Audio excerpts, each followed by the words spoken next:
साथियों, हमने लगभग 500 वर्षों के संघर्ष के बाद श्री राम जन्मभूमि पर भव्य श्री राम मंदिर का निर्माण किया है। लेकिन जो श्री राम जी के अनन्य भक्त हैं हनुमान जी, उनकी जन्मभूमि का क्या? हनुमान जी तो एक चिरंजीवी के रूप में आज भी इस भूलोक पर हैं और हम वर्षों तक कर्नाटक के हम्पी में स्थित अंजनाद्री पर्वत को उनका जन्म स्थल मानते आए हैं। लेकिन पिछले कुछ वर्षों में हनुमान जी के भी जन्म स्थान को लेकर एक नया विवाद शुरू हो गया है। कुछ लोग इसे झारखंड के गुमला जिले के आंजन गाँव की एक गुफा में मानते हैं, तो कुछ हनुमान जी का जन्म स्थान हरियाणा के कैथल जिले को कहते हैं। वहीं महाराष्ट्र के नासिक त्र्यंबकेश्वर के मध्य स्थित अंजनेरी पर्वत को भी हनुमान जी का जन्म स्थल कहा जाता है। इस विवाद में कर्नाटक का समुद्र तटीय स्थल गोकर्ण और गुजरात का नवसारी क्षेत्र भी शामिल है, जहां पर हनुमान जी के जन्म स्थान का दावा किया जाता है। और यही नहीं, आंध्र प्रदेश के तिरुमला की पवित्र पर्वत श्रृंखला में स्थित अंजनाद्री को भी हनुमान जी का जन्म स्थान कहा जा रहा है। और पिछले साल ही भगवान वेंकटेश्वर के निवास स्थान तिरुपति बालाजी मंदिर को नियंत्रित करने वाला ट्रस्ट तिरुमला तिरुपति देवस्थानम ने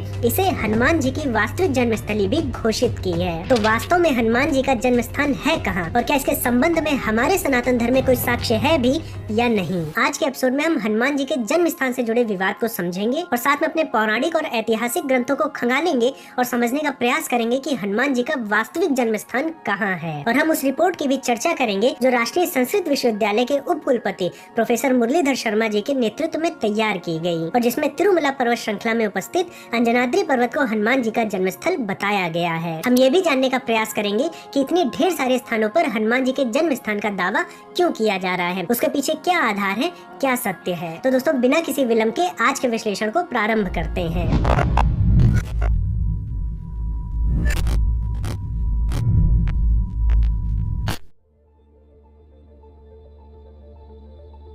आधा दर्जन स्थानों को हनुमान जी का जन्म स्थान माना जा रहा है और चूंकि हर स्थान पर कुछ मान्यताएं जुड़ी हैं, वर्षों से अपनी अपनी जगह पर लोग श्रद्धा भाव से, आस्था से हनुमान जी का जन्म स्थान मानते आए हैं। इसलिए हनुमान जी के जन्म स्थान से संबंधित जो रहस्य है उसको सॉल्व करना थोड़ा जटिल हो जाता है। लेकिन हम अपने सनातन ग्रंथों में क्या दिया है इसको भी इस वीडियो में देखेंगे और जो अलग अलग स्थानों पर हनुमान जी के जन्म स्थान को बताया जा रहा है वो क्यों बताया जा रहा है, उसके कारण को पहले हम समझ लेते हैं।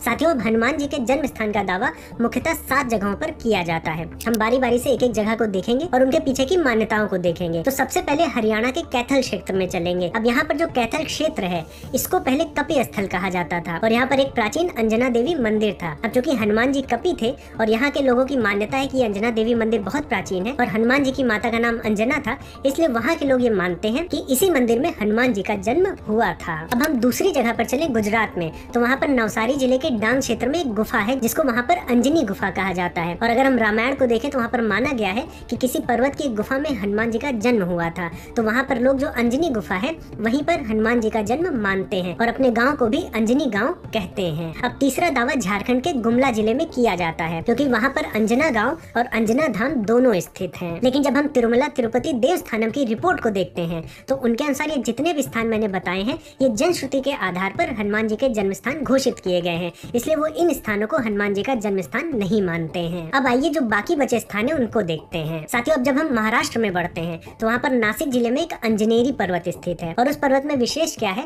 कि वहाँ पर एक विशाल पैर के आकार का तालाब स्थित है और वहाँ के लोग ऐसा मानते हैं कि जब हनुमान जी ने छलांग लगाई थी सूर्य देव की तरफ उनको निगलने के लिए, तो उस छलांग के प्रभाव से वहाँ पर उस पैर का निशान पड़ गया था। और साथ में जो नासिक क्षेत्र है यहाँ पर रामायण की बहुत ढेर सारी घटनाएं हुई थी। यहीं पर पंचवटी आश्रम था और यहीं पर रावण की जो बहन थी शूर्पणखा उसकी भी नाक काटी गई थी, इसलिए रामायण की भी दृष्टि से महत्वपूर्ण स्थान है। इसलिए यहाँ के लोग ऐसा मानते हैं कि अंजनेरी पर्वत पर ही हनुमान जी का जन्म हुआ था। अब साथियों, जो 5वां दावा किया जाता है वो हम्पी के अंजनाद्री पर्वत पर किया जाता है और ये जो दावा ये कई वर्षों से है। इनफैक्ट वास्तविक जन्मस्थली जो है हनुमान जी की वो यही मानी गई है। जितने भी अभी मैंने स्थान बताए हैं उतने वो नहीं माने जाते जितना हम्पी का अंजनाद्री पर्वत। कारण ये है कि जो हम्पी जगह है ये वही जगह है जहाँ रामायण में किष्किंधा था और किष्किंधा चूंकि हनुमान जी की कार्यस्थली रही है, इसलिए यहाँ पर मान्यताएं और प्रबल है और इसीलिए यहाँ पर हम्पी के अंजनाद्री पर्वत को हनुमान जी का जन्म स्थान माना जाता है। साथ में रामायण की और भी घटनाएं हनुमान जी से जुड़ी हुई यही हुई थी, जैसे हनुमान जी सुग्रीव जी से यही मिले थे। और ऋष्यमुख पर्वत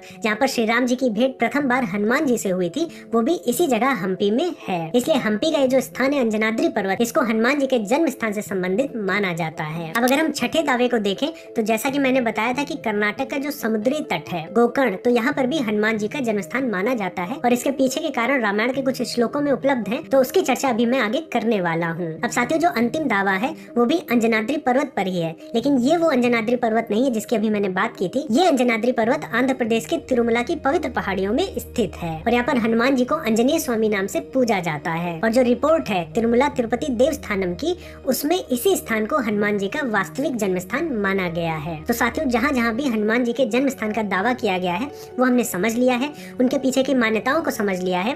अब हम चलते हैं अपने सनातन ग्रंथों की तरफ और देखने का प्रयास करते हैं कि हनुमान जी का वास्तविक जन्म स्थान कहाँ है।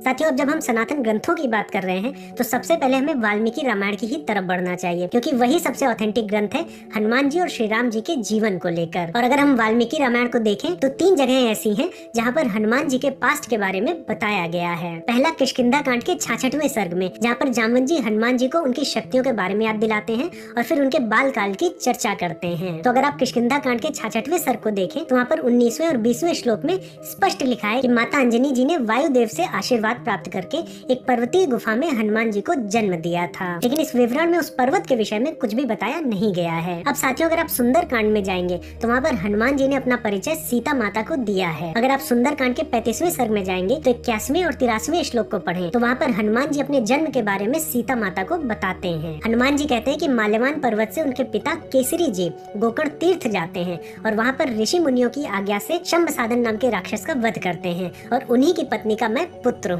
अब यहाँ पर गोकर्ण वासी ये मानने लगे हैं कि जब केसरी जी गोकर्ण आए थे तभी गोकर्ण में हनुमान जी का जन्म हुआ था, लेकिन इन श्लोकों में भी हनुमान जी के जन्म स्थान का सटीक विवरण नहीं मिलता। लेकिन यहाँ पर माल्यवान पर्वत का विवरण मिलता है और अगर आप भास्कराचार्य सिद्धांत शिरोमणि पढ़ें तो वहाँ पर माल्यवान पर्वत को बताया गया है कि वो हिमालय के ऊपर पूर्व दिशा में स्थित है और माल्यवान पर्वत केतुमाला और इलावृत प्रदेशों को विभाजित करता था। अब साथियों, रामायण में जो तीसरा संदर्भ है वो हमें उत्तरकांड में मिलता है, जहाँ पर महर्षि अगस्त्य श्री राम जी से हनुमान वृत्तांत का वर्णन करते हैं। अगर आप उत्तरकांड के 35वें सर्ग के 19वें और 20वें श्लोक को देखें तो वहाँ पर बताया गया है कि जो सुमेरु पर्वत था वो केसरी जी के राज्य में आता था और केसरी जी की जो पत्नी थी उन्होंने ही वायु देवता के आशीर्वाद से हनुमान जी को जन्म दिया था। तो यहाँ पर एक संभावना ये भी हो सकती है कि वो जगह जहाँ पर हनुमान जी का जन्म हुआ वो सुमेरु पर्वत के आसपास रही होगी। तो साथियों, हमने रामायण में उपलब्ध सभी संदर्भों को देख लिया और चूंकि हनुमान जी चिरंजीवी हैं तो रामायण काल के साथ साथ महाभारत में भी थे और महाभारत में भी उनको लेकर काफी संदर्भ है। आइए अब महाभारत में देखते हैं कि हनुमान जी के विषय में क्या दिया गया है।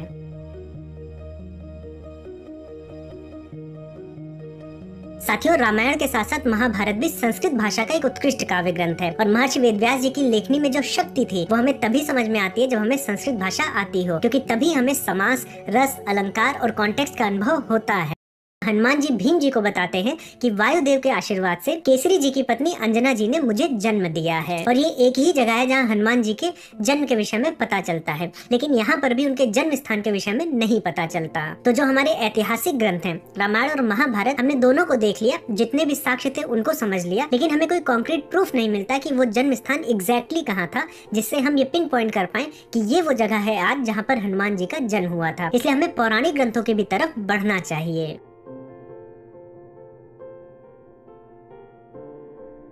तो साथियों, जिस प्रकार श्री राम जी के जन्म स्थान अयोध्या के विषय में हमें स्कंद पुराण में काफी कुछ मिलता है, उसी प्रकार से हनुमान जी के जन्म और उनके जन्म स्थान के भी विषय में इस पुराण में हमें देखने को मिलता है। अगर आप स्कंद पुराण के वैष्णव खंड के 39वें और 40वें अध्याय को पढ़ेंगे तो आपको ढेर सारी जानकारी मिलेगी। हमें यहाँ पर पता चलता है कि अंजना जी ने ऋषि मतंग जी को अपनी निसंतानता के बारे में बताया था कि उन्हें कोई संतान पैदा नहीं हो रही, और उसके बाद वो ये भी बताते हैं कि किष्किंधा में माघ, वैशाख और कार्तिक मास में वो इसके लिए व्रत भी रखती हैं। तो यहाँ से हमें ये पता चलता है कि किष्किंधा क्षेत्र में अंजना जी ने संतान उत्पत्ति के लिए एक तप किया था। अब इसी अध्याय में आप आगे पढ़ेंगे तो ऋषि मतंग जी अंजना जी को कहते हैं कि आप किष्किंधा से दक्षिण की ओर 10 योजन दूर पर जाएं, जहाँ पर नरसिंह स्वामी जी का निवास स्थान है घनाचल पर्वत पर। और इस घनाचल पर्वत के अगर आप पूर्व में जाएंगी 10 योजन फिर से तो वहाँ पर एक नदी है सुवर्णमुखी, और इस नदी के उत्तर में एक पर्वत है वृषभाद्रि, और इस पर्वत पर जाकर ऋषि मतंग अंजना जी को कहते हैं कि वो वायुदेव का तप करें। तो जैसा ऋषि मतंग जी ने अंजना जी को बोला था वैसे ही वो करती है और उस पर्वत पर जाकर वायुदेव का तप करती हैं और फिर वायुदेव जी के आशीर्वाद से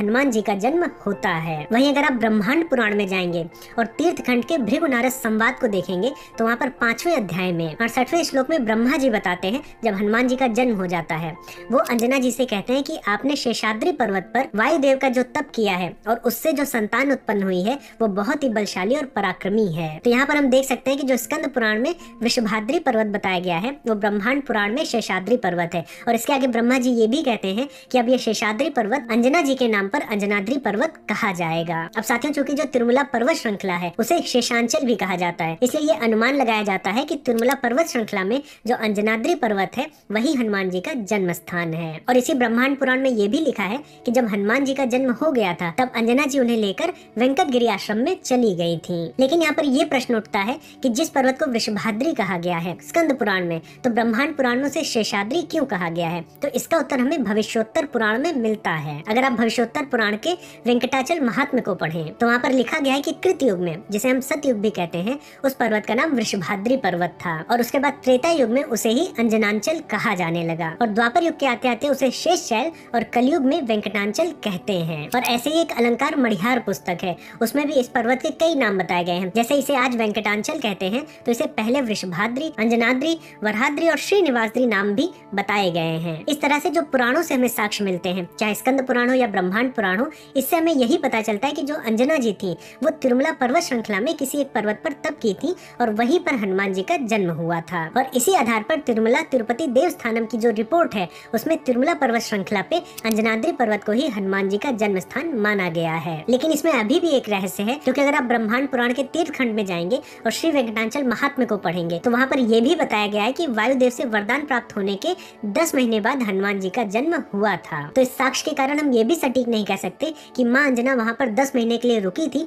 और फिर हनुमान जी का जन्म हुआ था। तो इसलिए जो पर्वत है अंजनाद्रि पर्वत, वो एकदम सटीक वही जगह है, इस बात में भी अभी असमंजस बना हुआ है। साथियों, हम आज से 400-500 साल पहले की चीज सटीक नहीं पता लगा पाते, ये तो हजारों वर्षों पूर्व त्रेता युग की बात है। और हनुमान जी तो चिरंजीवी हैं, उनका तो पूरा ब्रह्मांड है और जहाँ जहाँ पर लोगों की आस्था है हम उस आस्था को भी नहीं छेड़ सकते। इसलिए सर्वत्र हनुमत शक्ति जाए और हम हर जगह हनुमान जी को पूजे और वो हमें बल, शक्ति और ज्ञान से परिपूर्ण करे, यही हम सबकी आकांक्षा है।